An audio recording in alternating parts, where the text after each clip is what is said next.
One of my most commonly asked questions is how do I get 4-star champions in Marvel Contest of Champions without getting out my wallet? Well, in today's video, we're going to teach you the 8 ways to get 4-star champions completely free. The first way to get 4-star crystal shards is by participating in Alliance War. You want to try and make sure you're always in an alliance that is in the top 40% of alliances, and then you're going to receive 4-star crystal shards as they reward for both winning and also exploring the maps. The 4-star arena that runs twice a week is a very reliable source of 4-star shards. If you look at the rank rewards, I often aim for 1.5 million, which puts me in the top 11 to 30%. This guarantees me 125 shards and also a free star crystal. I've got pretty much every 3-star champion in the game, so this basically turns into even more 4-star shards. If you're however new to the game, you'll always want to try and ensure that you make the rank cutoff, which is usually 200,000 points, quite easy to grind over a couple of sessions. Although it is advised always to go to 1.5 million if you can, at the very least, because then you can get all the milestone rewards, which are a lot of premium hero crystals, which give you an increased chance of 4-star champions, and also even more 4-star shards from getting 3-star champions from them. Now, once you reach a level where you can comfortably grind 1.5 million, it's probably worth pushing your boundaries to see if you can go anywhere between kind of 4 and 4.5 million. That way you can get into the top 1.5% of players and get the 4-star featured hero every week. So yeah, the cutoff is roughly 4 million, but you'll have to check existing spreadsheets and also make your own judgment based on the kind of rarity and popularity of the champion. Obviously, more desirable champions like Scarlet Witch, Doctor Strange, Star-Lord are going to have much higher cutoffs than Ant-Man and Luke Cage. The weekly quest Summoner Advancement provides a very reliable source of 4-star shards. By hitting the ranked cutoff every week, which is 265,000 points for most veteran alliances, you'll be placed in the top 71 to 100%. Now, it's worth noting the disparity in rewards between kind of being at the bottom and also being in the top 1%. So if we look down here, just purely at the 4-star shards, there are 375 shards. Now, if we go up to the top 1%, there are actually only 500. So there's not much difference in terms of like the amount that you have to participate. It's only 125 shards, but there's a huge difference in terms of score. A lot of alliances believe the best strategy to be that to save up rewards for like 2 weeks and then try and get in kind of the top 20%, but there is really little benefit to doing this, and for most alliances you are going to be considerably better off placing in the top 71% to 100% every week than kind of hoarding and going for the top like 20%.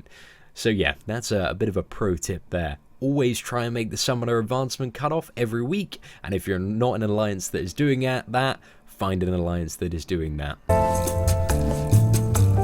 So up next is the monthly event quest, particularly looking at heroic mode. So for the full exploration, you're actually rewarded with 400 4-star hero crystal shards, but also on completion you get a 3-star hero crystal, which for most veteran players is just going to be a dupe, and thus another 55 crystal hero shards. You also get premium hero crystals for doing the exploration of every chapter, so again that's more chance at either a 4-star hero or a 3-star hero, which you're going to dupe and then hopefully get even more 4-star shards. There are also kind of additional shards for exploring on master mode, and you can get more crystals for doing both normal and beginner. However, you know, those aren't going to really give you huge amounts in comparison to what heroic mode has to offer. So if you're going to make any quest a priority, definitely put heroic at number 1 on that list.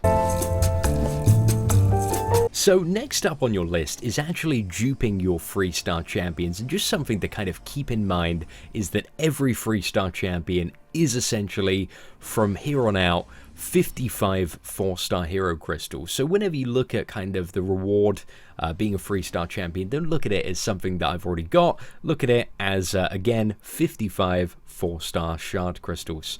So yeah, Very, very important to bear in mind, and it's also a very, very important lesson for maybe newer players to the game, is that you should never ever sell any of your champions, because selling your champions is basically going to give you half the rewards for duping one, and in your time playing the game, you are statistically probably going to dupe all of your 3-star champions, and definitely all of your 2-star ones, and maybe a few 4-star champions. So never sell any champions that you do not want. Next, we have the 3-day Alliance events. Now, these alternate between 4 different quests. So there's item use, there is completion, arena combat, and also, what is it? There's like perfect series. That's the one, which is winning all your arena matches.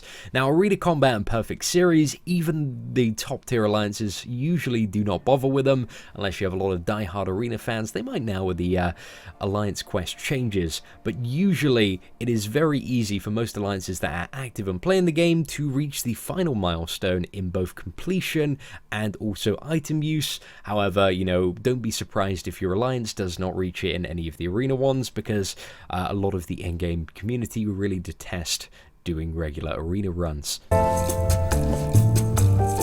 So there are actually 3 fully formed 4-star crystals available for the story quest, and 2 of them I would say are quite easy to get, providing you have a team of kind of around like 2k PI champions. So the first one is Exploration for Act 3, by far the first stop if you're looking to farm them.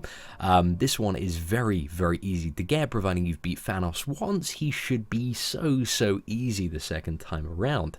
So you can quickly nail that one. And then in Act 4, you have one for completion, which I definitely suggest going for as soon as possible once you've done the Act 3 exploration. This will also provide you with tons and tons of other goodies. And then finally, there is one available for Act 4 exploration. However, this one takes so long to get. Act 4 requires so much energy to fully explore, but you know, it's worth noting that it is possible to get a 4-star crystal via fully exploring Act 4.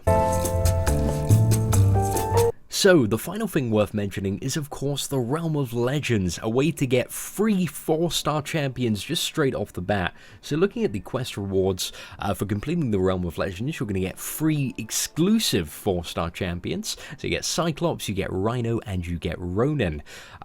Depending on your roster of champions, it is totally possible to complete the Realm of Legends with quite a weak roster, providing that you have, I would say at the moment, it's looking like 3-star dupe Scarlet Witch, and also 3-star Guillotine is probably the minimum of what you need. If you have a 4-star dupe Scarlet Witch, it is going to be very, very easy. But stay tuned on the channel, because I'm going to be doing an updated Realm of Legends guide very, very soon. I'd like to thank you for getting this far in the video. You're a true champion. If you would like to see more Marvel Contest of Champions videos, guides, tutorials, me being a bit of a dick, feel free to hit that subscribe button. If you like the video, you know what? There is a button to express that emotion below. I'm not gonna give too much away, but it's a thumbs up button. It turns green as well when you click it. Oh my gosh, technology. How does it work? I do not for the life of me know. Anyway, thank you once again for watching, and have an absolutely fantastic day.